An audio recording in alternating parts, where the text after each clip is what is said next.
Alors, mon frère, Sidi, Touimi, Walid, Benjeloun, Draïef, Ghazal, regarde. Eux, ils nous demandent de calculer la distance entre D1 et D2. Très bien. Il n'y a rien à dire. On est tranquille. Donc, il faut trouver une droite qui soit perpendiculaire aux deux. D'accord? Qui coupe la première en E et la deuxième, par exemple, en F. Bien sûr, ces deux droites, c'est comme ils ont voulu eux. C'était quoi? C'était delta et D1. Et moi, je suis parti sur D1 et D2. Non, c'était D1 et D2, très bien. Donc, il faut prouver que EF est à la fois perpendiculaire à D1 et à D2. C'est tout. Donc, c'est ce qu'on va faire.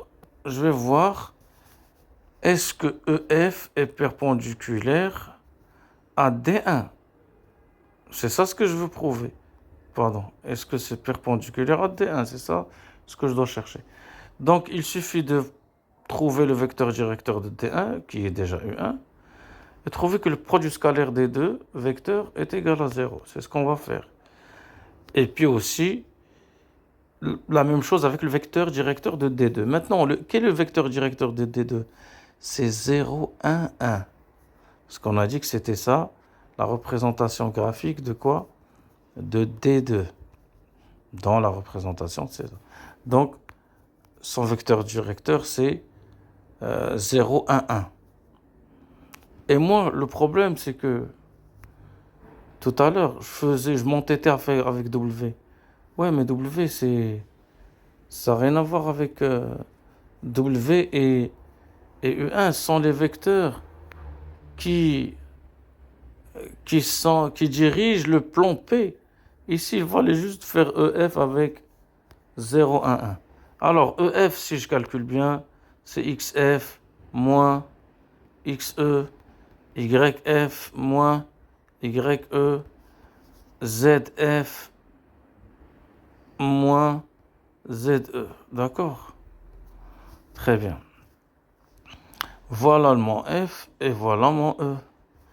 Et du coup, EF, quelles sont ses coordonnées? Alors, XF, c'est 0. Moins ça fait moins 2 sur 3, donc ça fait 2 sur 3. Très bien. YF, quant à lui, c'est moins 5 sur 3. Moins 4 sur 3, donc ça fait plus 4 sur 3, donc ça fait moins 1 sur 3. Et donc ça, c'est moins 1 sur 3. Et tu trouveras pareil que c'est 1 sur 3 ici. C'est juste une question de calcul.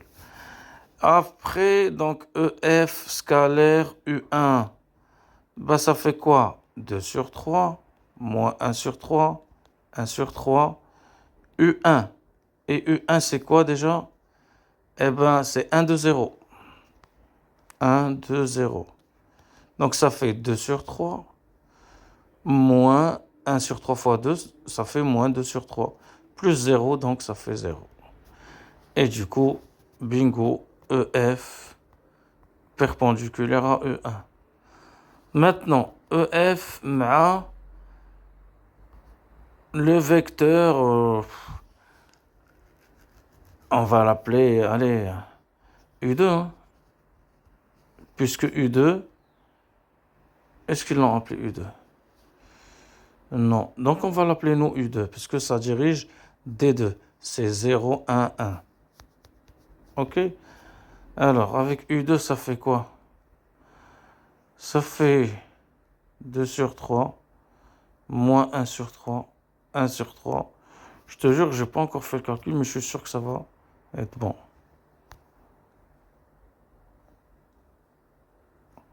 Fois quoi? On a dit 0, 1, 1. Ah, je vois déjà que c'est bon. 2 sur 3 fois 0, c'est 0. Moins 1 sur 3 fois 1, c'est moins 1 sur 3.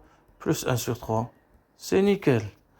Et donc, EF est perpendiculaire à quoi? À U2. T'imagines, tout à l'heure, le blocage qu'on a eu, c'est juste parce que je m'entêtais à à calculer avec W. Alors que c'était juste U2, c'était le vecteur directeur de D2. Ouais, on était vraiment Simon, hein. Alors, ça fait quoi?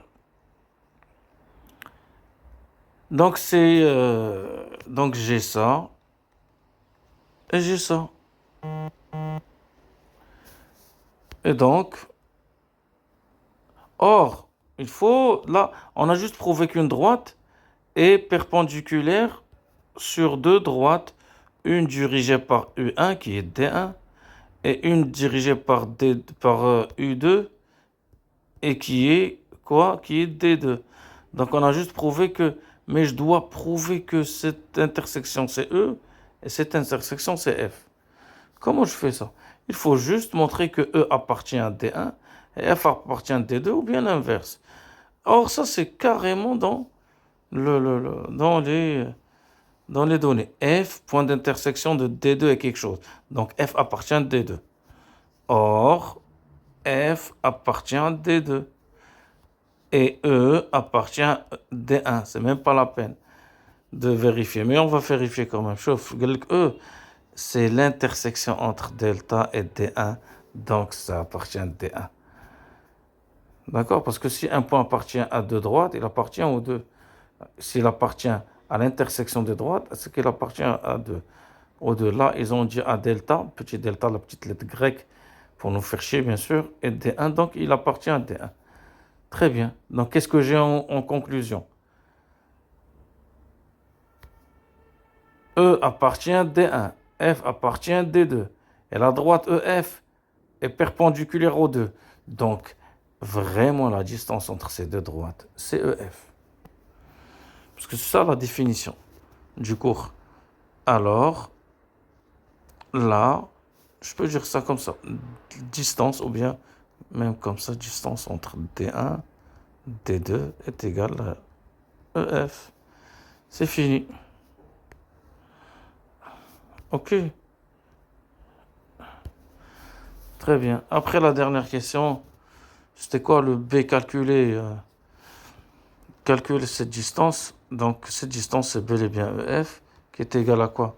Ben, XF moins XE au carré, plus YF moins YE au carré, plus ZF moins ZE, le tout au carré. Et bien sûr, je dois mettre quoi? Une racine à tout ce petit beau monde. Ok? Nickel. Sauf que là, au lieu d'aller tout recalculer, il faut être astucieux. Moi, j'ai déjà les coordonnées de EF. Comment je les ai eues? C'est XF moins XE, nanana, nanana, nanana, nanana. Et c'est ça ce que j'ai en bas. J'ai nanana, nanana, nanana, nanana. Et ça, j'ai déjà calculé. C'est nana, nana et nana. Donc, je dois juste mettre tout le monde au carré. Je dis nana parce que je sais que tu comprends. Alors, ça fait quoi? Ça fait 2 sur 3, le tout au carré, plus moins 1 sur 3, le tout au carré, plus 1 sur 3, le tout au carré. Ok? Je préfère faire ça comme ça. Comme ça, le carré, il est tout beau. Ok? Nickel. Et donc, c'est juste question de calcul, là, c'est bon. C'est 4 sur 9, plus 1 sur 9, plus 1 sur 9. Ok? Et du coup, c'est égal à quoi?